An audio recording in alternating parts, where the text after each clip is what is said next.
Bagaimana kedudukanku menurut kalian para ahli barzah? Lalu gurunya menjawab, mereka ahli barzah merindukanmu seperti orang-orang merindukan musim gugur, di halaman 104.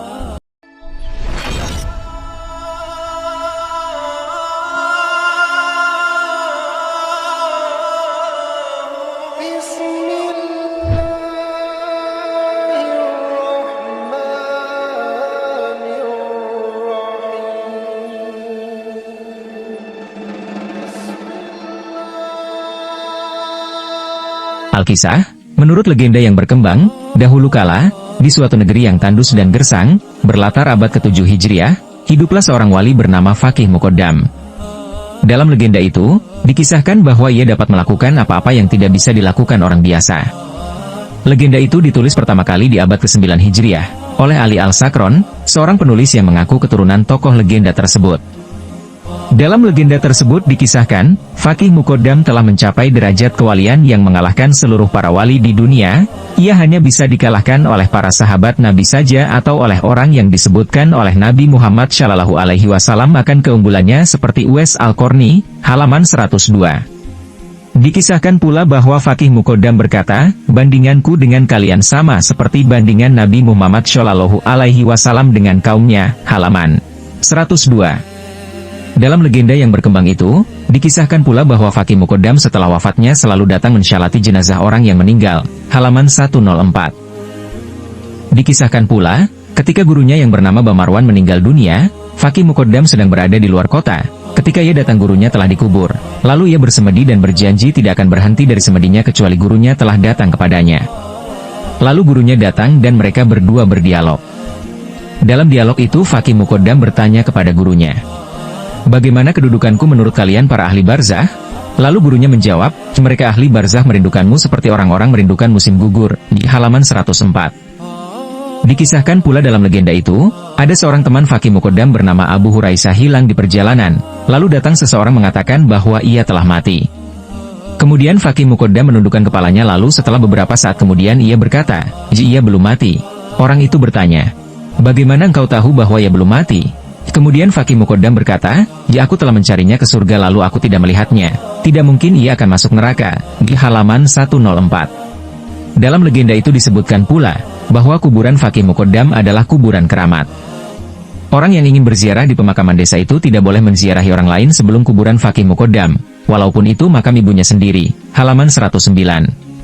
Dikisahkan pula ada seseorang yang ingin menziarahi kakeknya lalu datanglah dari angkasa dua orang lalu berkata, jika engkau ingin berziarah kepada kakekmu, atau yang lainnya maka mulailah dengan kuburan Fakih Muqaddam baru engkau menziarahi orang yang engkau mau.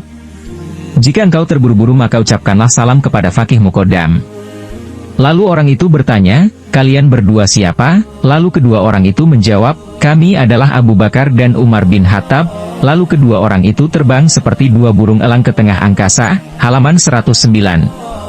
Kisah-kisah legenda semacam itu, bagi sebagian orang disebut keramat. Padahal keramat sangat jauh berbeda dengan legenda atau hurafat. Keramat adalah kisah asli yang keluar dari seorang wali yang dapat disaksikan oleh manusia di masa ia hidup. Jika keramat keluar dari orang masa lalu, maka kisah keramat itu harus diceritakan dalam tulisan-tulisan orang yang hidup di masa lalu itu. Jika ada kisah-kisah keramat orang masa lalu, seperti Fakih Muqaddam, namun dikisahkan baru 332 tahun setelah wafatnya tanpa ada referensi dari sumber-sumber masa lalu, maka itu bukan keramat tetapi hurafat. Ia hanya legenda yang dikisahkan lalu dianggap sebagai benar-benar pernah terjadi. Keramat para wali itu ada. Penulis pun beberapa kali melihat dan merasakan karomah para kiai. Suatu saat penulis mendatangi guru penulis, KH Mufti Asnawi, Banten, seorang kiai yang menulis kitab Amsilatul Yerabe, bermaksud memohon izin dan memberitahu bahwa penulis telah didaftarkan oleh sebuah partai politik sebagai calon legislatif. Sebelum penulis mengutarakan maksud penulis, ketika baru saja duduk, guru penulis berkata, kamu jangan ikut-ikutan nyalon-nyalon dewan ya, atau dengan susunan kalimat yang mendekati kalimat tersebut. Gus Dur adalah seorang wali yang keramatnya syuhrah wal istifadoh. Banyak orang yang bersaksi tentang keramat Gus Dur yang dapat mengetahui suatu takdir di masa depan. Tidak tanggung-tanggung, keramatnya itu diceritakan oleh tokoh-tokoh penting negara Indonesia seperti Mahfudz MD, Luhut Binsar Panjaitan. Keduanya menceritakan Gus Dur mengatakan dirinya akan menjadi presiden jauh sebelum ia menjadi presiden. Keramat itu ada dan dapat disaksikan oleh orang yang semasanya lalu diceritakan dan ditulis.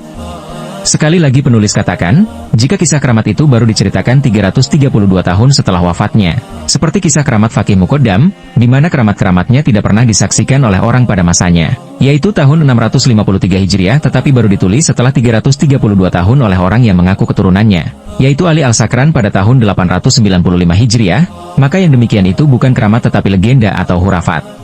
Selain legenda-legenda Fakih Muqaddam dalam kitab Al-Burqat, legenda-legenda lain darinya juga ditulis dalam kitab Al-Jauhar Al-Syafaf. Dalam kitab itu disebutkan bahwa Fakih Muqaddam melakukan surat menyurat dengan Syekh Said Al-Jifari. Dalam suratnya itu, Fakih Muqaddam mengaku telah melakukan mikraj ke Sidrat Al-Muntaha sebanyak 70 kali, halaman 79. Selain kisah legenda tentang Mi'raj itu tidak terkonfirmasi sumber primer dan sumber sekunder eksternal, legenda itu dihukumi kafir oleh para ulama Islam. Orang yang mengaku melakukan Mi'raj menurut Qadi Iyad dalam kitab Asy-Syifa, termasuk dalam kategori kafir. Qadi Iyad berkata, begitu pula orang yang mengaku bahwa ia diberi wahyu, walau ia tidak mengaku menjadi nabi, atau ia naik ke langit, Mi'raj, dan masuk ke dalam surga dan memakan buah-buahnya dan memeluk bidadari, maka mereka itu semuanya adalah orang-orang kafir. Di tempat lain dalam kitabnya tersebut, Qadi Iyad mengatakan, maka semuanya termasuk kafir dengan ijma kaum muslimin, seperti juga ucapan ahli teologi dari para filosof dan kaum munajimin dan kaum tobain. Begitu pula, kafir, orang yang mengaku duduk bersama Allah, Mi'raj kepadanya, berbicara dengannya, atau hululnya Allah, masuk, kepada seseorang. Sangat jelas dari redaksi kitab Asy-Syifa tersebut, bahwa legenda adanya pengakuan Fakih Muqaddam bahwa ia telah bermi'raj termasuk ke dalam kategori kafir menurut ulama.